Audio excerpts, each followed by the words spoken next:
Did you know that it was a bad mother shut your mouth that saved MGM Studios from going under? Shaft was a bigger movie than most people understand, and the creator, Gordon Parks, had a huge role in our culture. He was born in November of 1912 in Kansas. He was the youngest of 15 children in the deeply segregated Fort Scott. At the age of 15, his mother passed and he was forced to live on his own. He went on to work as a busboy, a piano player, a semi-pro basketball player, and a janitor. At the age of 25, while working on a train, a magazine caught his eye.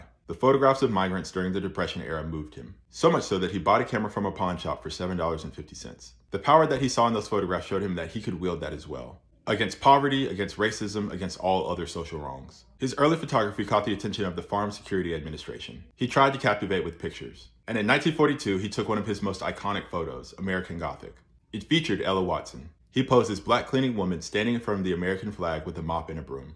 It was a direct subversion of the original American Gothic image. In 1948, Parks became the first black photographer and writer for Life magazine. It was the most influential photojournalism outlet at the time. He created deeply human photo essays. They were about Harlem gang life, segregation in the Deep South, the Nation of Islam and Malcolm X, and black family life and dignity. His photography showed everyday black life as poetry, full of grace, struggle, resistance, and joy, all in one frame. He published his memoir, A Choice of Weapons, in 1966. All about how photography saved him from rage and helplessness. Another notable work is The Learning Tree, which he wrote in 1963.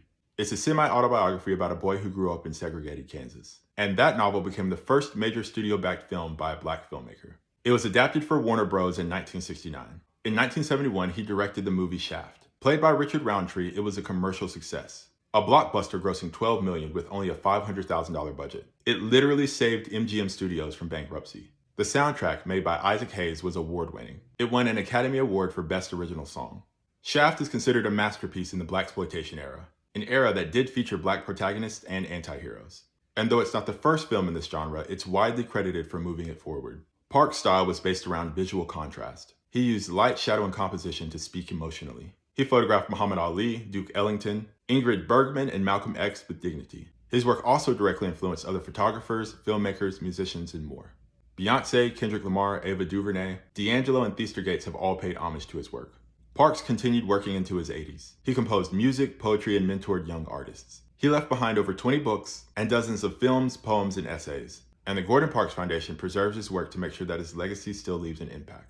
He merged media with activism, captured the beauty and blackness without fear or filter, and challenged systems with his lens and his art. And we can still feel that legacy through other black filmmakers who are carving that path.